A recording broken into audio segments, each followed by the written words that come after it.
بسم اللہ الرحمن الرحیم۔ گناہوں کا ایک ایسا شہر جو قوم لوط سے بھی بدتر ہم جنس پرست تھا۔ اس شہر میں گناہوں کا بازار نہایت گرم تھا، لیکن اس شہر میں راتوں رات ایسا کیا ہوا کہ یہ شہر راتوں رات خاک کا ایک ڈھیر بن گیا۔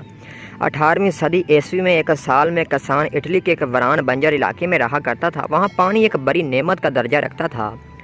ایک دن اس کسان نے بنجر زمین میں کنواں کھودنے کا سوچا۔ کسان کی طویل مشقت کے بعد کھودے گئے اس کنویں سے پانی تو نکلا، لیکن کچھ ایسا برآمد ہوا جس کی تلاش صدیوں سے جاری تھی۔ ایک گم شدہ شہر، اپنے دور کی شاندار بستیوں میں سے یہ ایک شہر تھا۔ اس شہر کی تلاش ماہرین کو 2000 سالوں سے تھی۔ یہ شہر جس قدر حیرت انگیز تھا، اسی طرح اس کی کہانی بھی حیرت انگیز ہے۔ ممبئی ایک قدیم رومی شہر تھا جو موجودہ اٹلی کے علاقے آبزا کمپنیا میں ناپولی کے نزدیک واقع تھا۔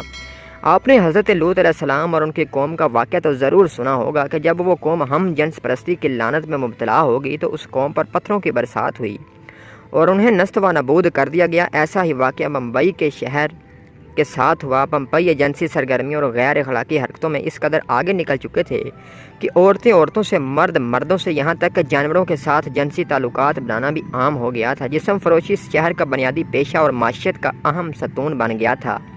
صرف عورتیں ہی نہیں بلکہ کئی مرد بھی اس کام میں آگے تھے۔ غلاموں کے ساتھ ساتھ عام شہریوں کی ایک بڑی تعداد اس کام میں وابستہ تھی۔ اس بے حیا شہر کا یہ خیال تھا کہ جسم فروشی کو مزید عام کرنے کے لیے کئی نوجوان تجارت کر کے جسم فروشی کے اس ناپاک کام کو آگے بڑھا رہے تھے جو جسم کی فروشی اور اس لعنت میں مبتلا ہوتا وہ بمبئی شہر میں اتنی ہی اہمیت کا حقدار بنتا تھا۔ بڑے بڑے رومن افسروں کی آزادانہ تعلق اس لعنت میں پڑی ہوئی تھی اور اس ناپاک کام کو سر انجام دینے کے بعد شرم کے بجائے الٹا فخر محسوس کیا جاتا تھا۔ اس شہر کے کھنڈروں سے ملنے والے نشانات اس قدر بے حیا ہیں، لوگ دیکھ کر توبہ توبہ کرتے ہیں اور ان سے عبرت حاصل کرتے ہیں۔ ایک آتش فشاں پہاڑ یعنی ماؤنٹ ایورسٹ کے تہ خانے پر واقع ہونے کے باوجود یہ شہر ہر قسم کے خطرے سے بے نیاز اپنے رنگ رنگیوں میں مصروف تھا۔